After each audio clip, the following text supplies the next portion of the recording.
आप लोगों को बुलाने का मुख्य कारण ये है कि बहुत दिन से, आप लोग भी जानते हो, बहुत सालों से यहाँ पे शिवाजी नगर मानपुर के क्षेत्र में एक राजू कोकनी नाम का आदमी बड़ी तादाद में, बड़ी मोटी खंडली सबसे मांगता है, बड़ी तादाद में। ये महीने का इसका एवरेज कम से कम 20 से 25 लाख रुपया ये खंडली मांगता है सारे लोगों से।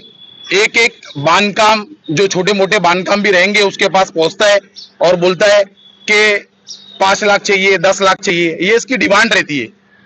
और कहीं ना कहीं ये लोगों को इतना परेशान कर चुका था, इतना परेशान कर चुका था, पैसा मांग मांग के टॉर्चर। ये और इसके लोग, इसकी पूरी टीम है, इसकी पूरी टीम है जो लोगों के पास जाती है, जो बांधकाम करता है कॉन्ट्रैक्टर गरीब, उसके पास जाते हैं, उसको धमकी देते हैं कि पैसा दे नहीं तो तेरा रूम भी तोड़ेंगे। रूम वाले के पास जाते हैं, तेरा रूम भी तोड़ेंगे और तेरे को भी तोड़ेंगे, तेरे को मारेंगे, तेरे को रहने नहीं दूंगा, काम नहीं करने दूंगा।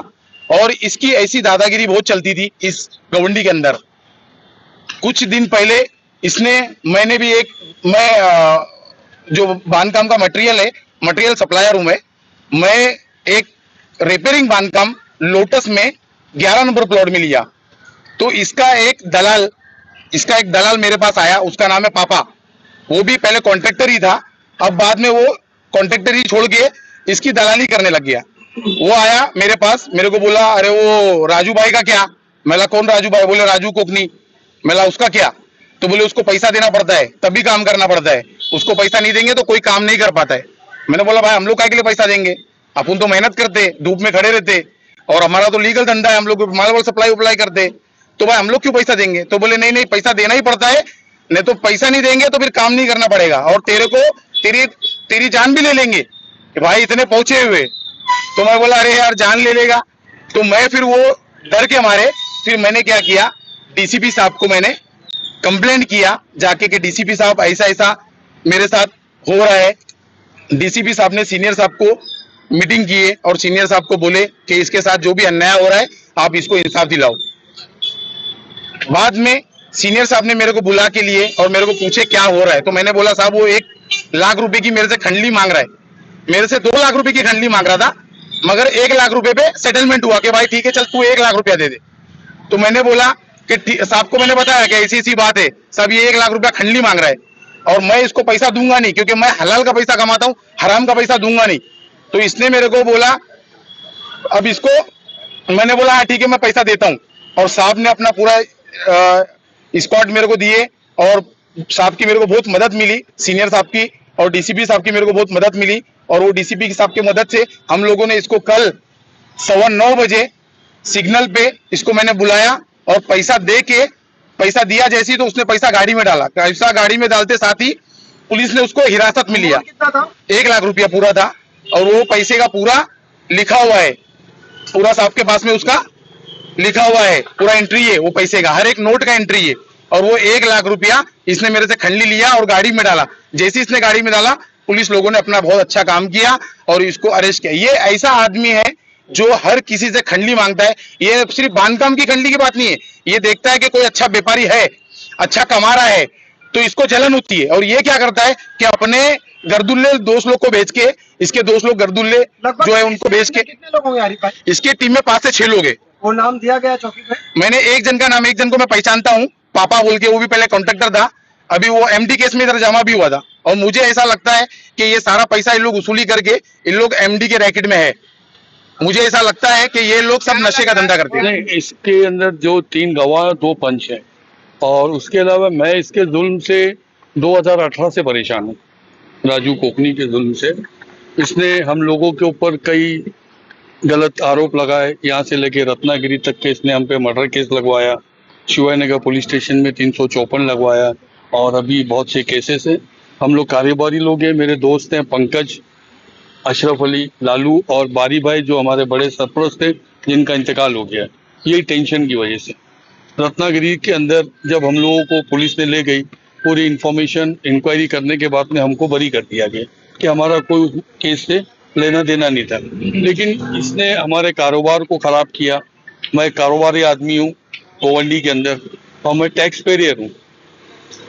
और गवर्नमेंट ऑफ इंडिया का टैक्स पेयर हूँ। 50 से 60 लाख रुपए तक के मैं जीएसटी पे करता हूँ गवर्नमेंट ऑफ इंडिया को। और ये ऐसे कमबख्त लोग जो झूठे इल्ज़ाम लगा के हमारे कारोबार को ख़राब कर रहे हैं, मुझ पे इल्ज़ामात लगाए गए। उसके बाद में कई मरतबा इसने पैसे की मांग की, जो मैंने कभी पूरी नहीं करी इसकी पैसे की मांग को, कि भाई जो भी होगा। और मैंने शिवाजी नगर पुलिस स्टेशन में मैंने कई एलिगेशन दिए, तो उसके ऊपर भी पुलिस स्टेशन में इसके पहले के जो लोग थे उन लोगों ने कार्रवाई नहीं करी।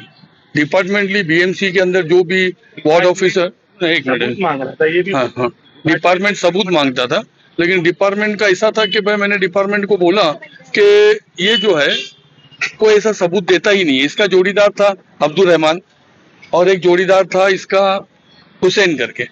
तो इसके पहले 2-5 साल पहले उन लोगों को खन्नी केस में जमा किया गया, शिवाजी नगर पुलिस स्टेशन ने उठा के लाया। अब इसके बारे में डिपार्टमेंट का ऐसा बोलना था कि भाई हमको कोई सबूत मिले तो कल, देर सही लेकिन डिपार्टमेंट को कल आरिफ भाई इन लोगों ने सबूत दे दिया और रंगे हाथ पकड़ा दिया इसको।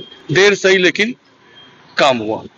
बहुत सी मुश्किलें आसान हुई, कई लोगों के घर तोड़वाए गए। कंप्लेंट मारता था, हाँ। उसको बीएमसी का सपोर्ट हाँ। मिलता था क्या? बीएमसी का, वही जा रहा हूँ मैं, बीएमसी का सपोर्ट मिलता था इसको, समझे, बीएमसी का सपोर्ट आता था। और बीएमसी के कुछ मुकदम वगैरह जो थे वो लोग सपोर्ट करते थे इसको। और ये साठ गांठ के बगैर कुछ होता नहीं है, जो बात है फैक्ट है यार, डरना किसी के बाप से नहीं है, समझे ना। तो क्या लगा कारोबारी जो लोग, लोग हैं चैन हाँ। की सांस ले सकेंगे नहीं नहीं, गोवंडी के अंदर एक राहत हो गई अभी, एक राहत होगी कि एक बड़ा मुजरिम पकड़ा गया, तो इससे जो छोटे मोटे लोग थे कंप्लेंडर और भी, उनको भी मतलब थोड़ी जो भी हफ्ता वसूलते थे, बैराक जो भी करते थे, उनके दिलों में डर महसूस होगा और लोगों के अंदर हिम्मत आएगी। उनको भी चाहिए कि वो, पहले लोग डरते थे यहाँ के कंप्लेंट लिखाने के लिए, लेकिन अभी उनके अंदर हिम्मत होगी कि हम जाए पुलिस स्टेशन तक के और कंप्लेंट लिखाएं। आप लोगों को नमस्कार, मैं मोहसिन अंसारी। मैं सारे लोगों से, सारे पत्रकारों से धन्यवाद करूंगा कि आप लोगों ने मुद्दे को अहम समझा और इसको आपने संज्ञान किया। और जैसे कि अभी हमारे पत्रकार भाई ने हमसे सवाल किया कि ये एक कंप्लेनर, ये तो सिर्फ एक कंप्लेनर था। और देखो, अन्याय का अंत होता है। ये अन्याय कब तक चलेगा? जब हम लोग जैसे पत्रकार टीम, हमारी सारे दोस्त भाई, हम लोग सब साथ खड़ेंगे तो इंशाल्लाह ये सब अन्याय खत्म होगा। तो उसमें से एक मसला ये हल हुआ है। ऐसे यहाँ पर काफी किस्से हैं और इंशाल्लाह हमारी टीम उसके लिए भी काम करेगी। और बात रही बीएमसी की और जो भी है, तो पुलिस चौकी से भी हमको पूरी मदद मिली है और बीएमसी से भी हमको पूरी मदद मिलने की संभावना है। हमने उनसे बात की है और आगे हमको इंशाल्लाह उनसे मदद मिलेगी। जितने भी ऐसे लोग यहाँ करते हैं इलीगली, उन सब पे हम लोग कार्रवाई